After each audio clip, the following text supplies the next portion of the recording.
नमस्कार, मैं हूं संगीता राय। पूर्वांचल एक्सप्रेस न्यूज के इस वेब पोर्टल में आपका स्वागत है। आइए देखते हैं हमारे संवाददाता राम सकल यादव की यह विशेष रिपोर्ट। समाजवादी पार्टी के पूर्व विधायक बृजलाल सोनकर पर ग्रामीणों ने पोखरी पर कब्जा करने का आरोप लगाया, तो वहीं पूर्व विधायक ने प्रेस वार्ता कर अभिलेखों को सामने रखा और कहा कि वह भूमि उनकी पुश्तैनी है। उनकी छवि को धूमिल करने के लिए राजनीतिक विद्वेष की भावना से कुछ लोग जानबूझकर विरोध कर रहे हैं। पूर्व विधायक बृजलाल सोनकर पर बुधवार को सुबह जाफरपुर के ग्रामीणों ने डीएम और एसडीएम कार्यालय पर प्रदर्शन किया और आरोप लगाया कि पूर्व विधायक जाफरपुर में स्थित पोखरी पर कब्जा कर रहे हैं। एसडीएम ने इस मामले में जांच कर कार्रवाई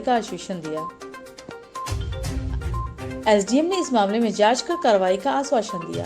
तो वहीं शाम को पूर्व विधायक ने अपने आवास नरौली में प्रेस वार्ता का आयोजन कर बताया कि वह पोखरी उनकी भूमि पर है।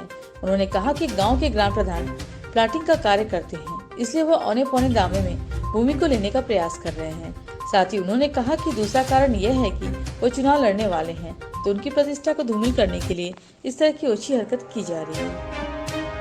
मेरी एक जमीन जाफरपुर गांव में करीब 45 बिस्वा है, पुश्तैनी भूमिधरी ज़मीन है मेरी। और इस ज़मीन पर मेरे आजा परपाजा का नाम था, मेरे पिताजी और चाचा का नाम था। उनकी मृत्यु के बाद मेरा नाम आ गया और ज़मीन पड़ी हुई थी। चूँकि आप लोगों को मालूम है, सबको मालूम है कि मेरा पूरा परिवार पूना रहता है, हम लोग यहाँ रहते नहीं हैं। मेरी तमाम ज़मीन पड़ी हुई है, 4-5 मौजा में है मेरे पास ज़मीन है। तो ये ज़मीन मेरी पड़ी हुई थी, वहाँ से मुझे कोई उत्पन्न नहीं हो रहा था, तो मैंने कहा उस ज़मीन को मैं बाउंड्री करूंगा। इसका मैं 2014 में सर्वे करवाया था, फील्ड बुक बनवा लिया था, पक्की पैमाइश करवा लिया था। अब पत्थर नस्ब करके मैं चाह रहा था कि बाउंड्री कर दूं।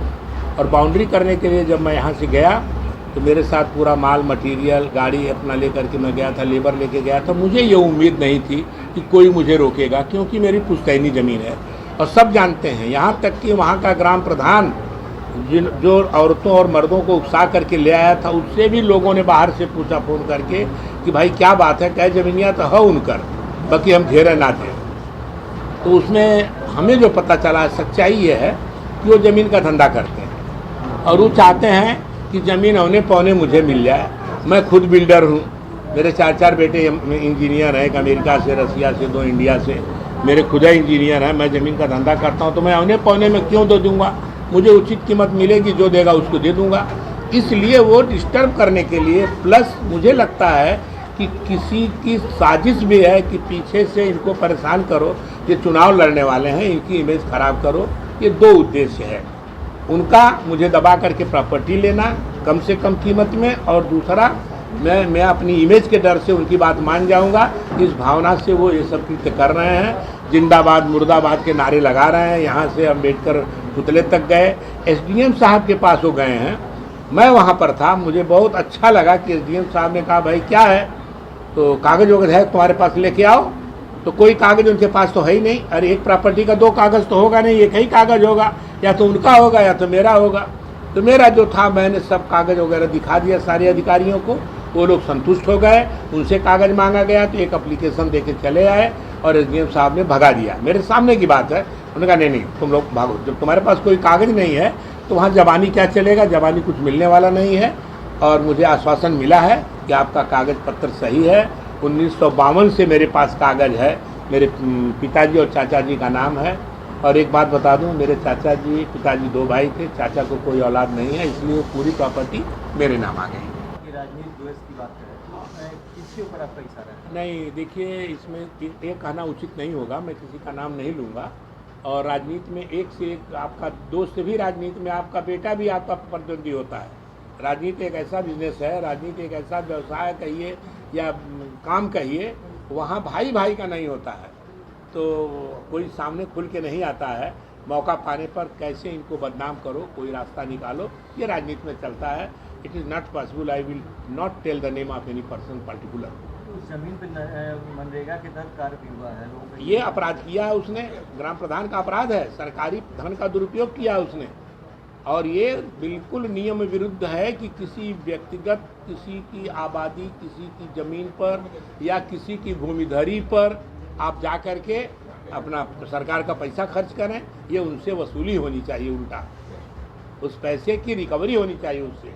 अगर प्रधान हुए तो पहले कानून समझो, रूल रेगुलेशन समझो, उसके बाद काम करो।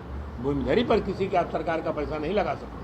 अच्छा विधायक जी, वो गढ़ी पुरानी है कि अभी जल्दी से गढ़ी बन नहीं रही साहब, देखिए दरअसल एक्चुअल हम ये जानते हैं कि हम लोगों के होश में तो मतलब पहले वो बनी होगी, हम लोगों के होश में वो गढ़ी थी, तो गढ़ी से कोई मतलब नहीं हमारा है। हमारा मतलब है कि ये मेरी भूमिधरी है, ज़मीन ऊंची नीची होती है, वहाँ कोई रहता नहीं है।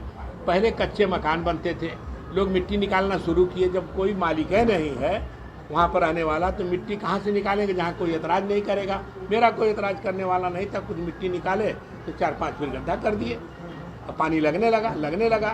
तो एक तो लेवल होता है, उस लेवल से ऊंचा अगर अगल बगल का लेवल हो जाएगा तो 5 फीट गड्ढा ये करेंगे, 5 फीट ऊँचे पाट दीजिए तो 10 फीट दिखाई देता है। जैसे यहीं से मिट्टी निकाल के इधर लगा दीजिए तो 2 चीज़ें होती हैं। विधायक जी, गाँव वालों का ये भी कहना है कि वहाँ आप लोगों के मतलब पुराने लोगों में वो पट्टा की जाती थी जमीन, वहाँ सिंघाड़ा डालने के लिए। बिल्कुल झूठ। पट्टा का कोई रिकॉर्ड होना चाहिए। हाँ, भूमिधरी लिखा है मेरी। आप लोगों को मैं कागज़ दिखा सकता हूँ, ज़रा फोटो ले लेते आप तो बहुत बढ़िया होता। मैं दिखा देता हूँ, उस पर लिखा भूमिधरी।